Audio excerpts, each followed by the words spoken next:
রোহিঙ্গা ও ফিলিস্তিনে নারী শিশুদের স্বাস্থ্যসেবা নিশ্চিত করার জন্য জাতিসংঘ সহ আন্তর্জাতিক সম্প্রদায়ের সবাইকে এগিয়ে আসার আহ্বান জানিয়েছেন প্রধানমন্ত্রী শেখ হাসিনা। জনসংখ্যার বৈচিত্র্য এবং টেকসই উন্নয়ন বিষয়ক বৈশ্বিক সংলাপের উদ্বোধনী অনুষ্ঠানে তিনি এই আহ্বান জানান। নারী ও শিশুর প্রতি সহিংসতা রোধে সামাজিক আন্দোলনের কোনো বিকল্প নেই বলেও উল্লেখ করেন শেখ হাসিনা। রিপোর্টে জানাচ্ছেন নজরানা চৌধুরী।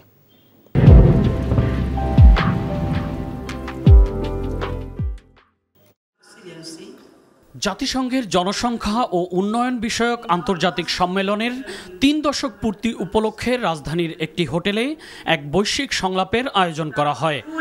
আয়োজক বাংলাদেশ, জাপান, বুলগেরিয়া ও ইউএনএফপি এর সাথে যৌথভাবে এই সংলাপের আয়োজন করে। প্রধানমন্ত্রী শেখ হাসিনা এর উদ্বোধনী অনুষ্ঠানে যোগ দিয়ে বলেন, তার সরকার বাংলাদেশের জনসংখ্যাকে জনসম্পদে রূপান্তরের লক্ষ্যে কাজ করে যাচ্ছে, আর তা পূরণে প্রাথমিক কাজ হিসেবে শিশু ও মাতৃমৃত্যুর হার কমিয়ে নিয়ে আসার জন্য কাজ করছেন বলেও উল্লেখ করেন তিনি। বাল্যবিবাহ, যৌতুক, নারীর প্রতি সহিংসতা রোধে সম্মিলিত সামাজিক আন্দোলনের কোনো বিকল্প নেই। আমাদের মেয়েদের কেবল ভুক্তভোগী হিসেবে না দেখে তাদের পরিবর্তনের মূল চালিকা শক্তি হিসেবে প্রস্তুত করতে হবে। আমরা জাতীয় কৈশোর স্বাস্থ্য বিষয়ক কৌশলপত্র 2017 থেকে 2030 এবং এর বাস্তবায়নের জন্য জাতীয় কর্ম পরিকল্পনা প্রণয়ন করেছি। বাংলাদেশে বর্তমানে শ্রম খাতে নারীর অংশগ্রহণ 42% উপর, যা 2030 সালের মধ্যে 50% উন্নীত হবে বলে জানান প্রধানমন্ত্রী।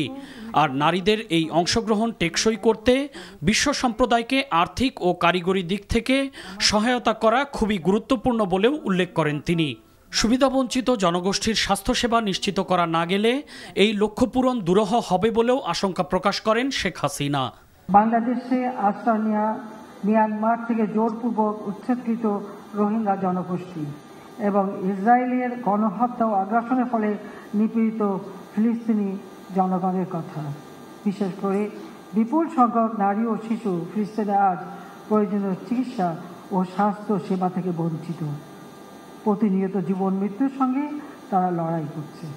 জাতিসংঘ সহ অন্যান্য আন্তর্জাতিক সংস্থা সেখানে সকলের জন্য, বিশেষ করে নারী ও শিশুর জন্য প্রয়োজনীয় স্বাস্থ্য সেবা নিশ্চিত করতে আরও কার্যকর ভূমিকা পালন করবে। আমরা যুদ্ধ চাই না, শান্তি চাই। কাজে এই সমস্ত সংঘাত বন্ধ হোক, সেটাই আমরা কামনা করি।